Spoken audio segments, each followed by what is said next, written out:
Veterans call for Congress to take action on multiple fronts. Will Congress listen? Who knows, they should.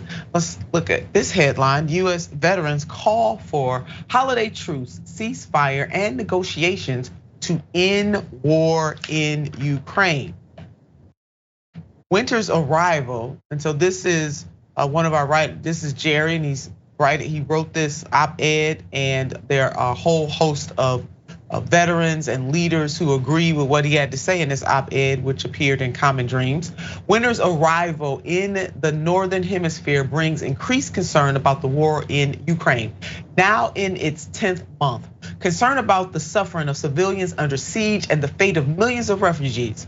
Concern about the energy crisis and the militarization in Europe. Concern about war-related food shortages in Africa. And concern about the possibility of a civilization-ending nuclear war. Yes, a civilization-ending nuclear war. We all should be concerned about that. These were all poignant points that Jerry made in his op-ed in Common Dreams. He goes further. In the face of these compounding disasters, the world's people are confronted by the apparent readiness of Russia, Ukraine, the US, and NATO to dig in for a long war in which there will be no winners. Underline it, bold, exclamation point, message in a bottle. There will be no winners, absolutely none.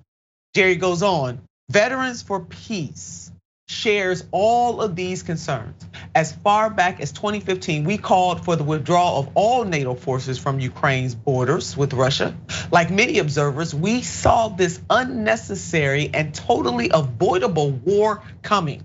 On February 24th, 2020, the day that Russia invaded Ukraine, we issued an urgent call for diplomacy, not war. Veterans for Peace is part of the Peace in Ukraine coalition, which is calling for a ceasefire and diplomacy to end the war before it is too late. Moreover, we want urgent, good faith diplomacy to end the war in Ukraine, not more US weapons, advisors, and endless war, and certainly not a nuclear war. Now underline, bold that, underscore, send it in all kinds of ways. We want to see those billions of dollars going for climate, jobs, healthcare, and housing, not for weapons manufacturers and war profiteers. Amen to that. And let us not forget, just even on yesterday's shows and on Unbossed, we continue to make sure that you are aware about the hawkishness and the war making that is going on in this Congress in a very bipartisan way. That the budget, the defense budget, the Pentagon budget, $858 billion would it be. Congress gave the president $45 billion more than what he even asked for. And do not forget, because we always put up this chart, we didn't put it up today, but that we spend more money on our military than the next 9 nations combined. And let's put a special point on that. Most of those countries are our allies. Hello, somebody. So it really defies a whole lot of logic why this country would continuously build up for war instead of building up for peace. Now, there are a host of organizations and individuals calling for a ceasefire, calling for diplomacy, and we see them scrolling up right now. Yeah, they are.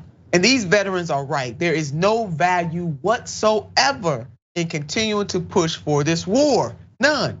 And even former Secretary of State Henry Kissinger, who is definitely not a man pushing for peace, he is a war hawk, but even he right now is saying, hey, we need to put an end to this war. Let's put up this headline. Kissinger proposes roadmap for talks to end the Russia-Ukraine war.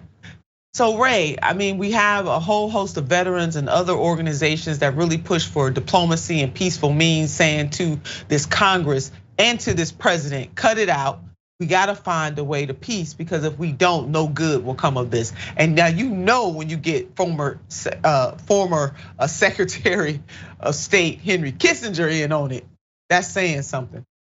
Yeah, absolutely. Honestly, I was a little shocked to read that headline myself. But I'll say I think it's important that these veterans and veterans groups are coming together to discuss their opinions on war and why they stand for peace. Because especially in the United States, we have a lot of people in Congress who claim to care about our veterans. They want to support our veterans. And here are our own veterans saying, these are the ways that war is harmful and that we stand against it. But, and there is, international law dictates that countries are supposed to engage in diplomacy and pretty much exhaust all diplomatic options before engaging in any sort of, act of violence, act of war. But when you have built up this military industrial complex, when you have this industry of weapons manufacturing and war, that incentive for diplomacy is lost, as opposed to, the incentive for these companies to increase their profits for their shareholders and continue to get these government contracts and to continue to get funding from the United States government. So they have to sell war as an industry, and so it puts these things at odds. But it is, really brave of these veterans, and they're doing great work, protesting war and lobbying against it. Yeah, they really are, and you're right. I mean, this country continues to feed the war machine, and it's not to help. None of this will help the veterans. It won't help us. And all of these people are pretty selfish because they put everything that we love, and we mean everything that we love, in peril.